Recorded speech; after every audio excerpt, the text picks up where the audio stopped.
आज के इस वीडियो में हम लोग बात करेंगे श्रीलंका के बारे में। श्रीलंका में इस समय फूड इमरजेंसी लागू कर दी गई है और माना जा रहा है कि इस फूड इमरजेंसी के पीछे कहीं ना कहीं चाइना है। एक्चुअली ये प्रॉब्लम काफी ज्यादा बड़ी प्रॉब्लम है और ये फूड इमरजेंसी इसी बड़ी प्रॉब्लम का एक छोटा सा सिम्टम है। एक्चुअली इस समय श्रीलंका के ऊपर जो कर्जा है वो उनके जीडीपी का 101% है और जिस स्पीड से श्रीलंकन गवर्नमेंट कर्जा ले रही है माना जा रहा है कि साल 2022 तक ये उनके जीडीपी का 108% हो जाएगा। अगर श्रीलंकन डेट की बात की जाए तो इसमें से ज्यादातर पैसा इंफ्रास्ट्रक्चर प्रोजेक्ट्स को लेकर चाइना से बोरो किया गया है, लेकिन इस समय श्रीलंका के पास में इतने भी पैसे नहीं हैं कि वो चाइना से लिए गए लोन का इंटरेस्ट भी पे कर सके। इस पूरी सिचुएशन को देखते हुए श्रीलंकन गवर्नमेंट की तरफ से ये कोशिश की जा रही है कि उनके पास में जो फॉरेक्स रिजर्व है उसको बचाया जाए और इसी चीज को देखते हुए वो लोग बाहर से खाना इंपोर्ट नहीं कर रहे हैं।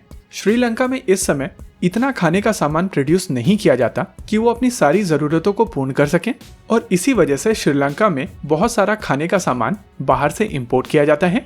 और जब श्रीलंकन गवर्नमेंट ने बाहर से सामान को इंपोर्ट करना कम कर दिया तो वैसे ही फूड आइटम्स में शॉर्टेज होने लगी और इनका रेट काफी तेजी से बढ़ने लगा।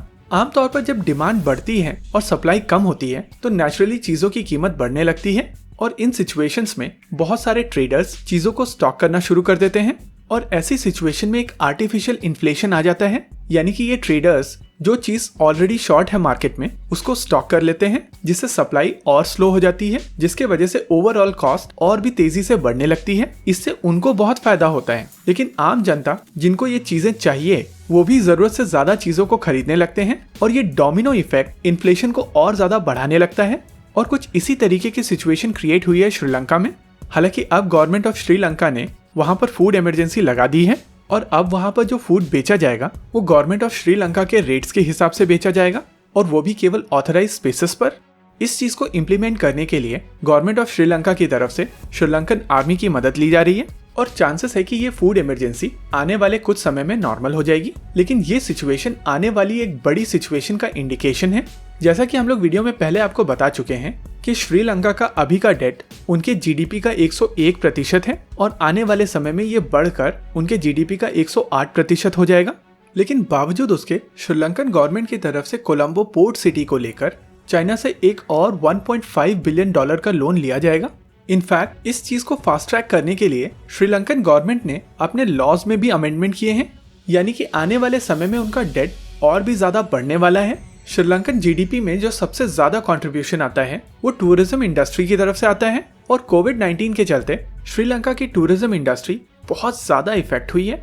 इसके अलावा वहां पर कोविड केसेस फिर से स्पाइक कर रहे हैं और इस समय वो अपनी सेकेंड वेव के पीक पर हैं। ऐसे में श्रीलंका की टूरिज्म इंडस्ट्री वापस से ट्रैक पर आते इतनी जल्दी दिख नहीं रही है और जो डेट का बर्डन है वो श्रीलंका के ऊपर बढ़ता चला जाएगा।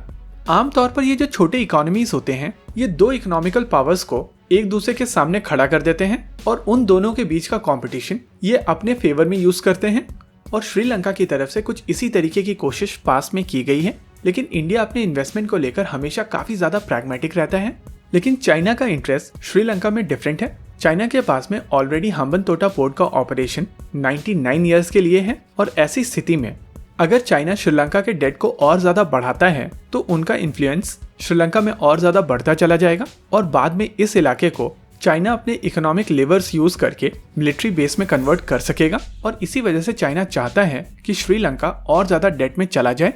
वहीं पर श्रीलंका ये चीज जानता है कि भारत ये चीज नहीं चाहेगा कि चाइना का डेट श्रीलंका में और बढ़े और उनकी मिलिट्री प्रेजेंस इंडियन बॉर्डर के पास में बने और इसी चीज का उपयोग करते हुए श्रीलंका ये चाहेगा कि भारत उसको इस डेट ट्रैप से बाहर निकलने में मदद करे और उसी चीज का प्रयोग करते हुए वो चाइना से और ज्यादा पैसे उधार ले।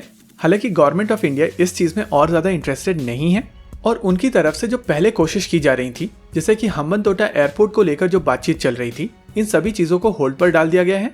इसी वजह से ये चीज काफी इंटरेस्टिंग होगी कि आने वाले समय में श्रीलंका किस तरीके से आगे बढ़ता है और भारत का रुख श्रीलंका को लेकर कैसा रहता है।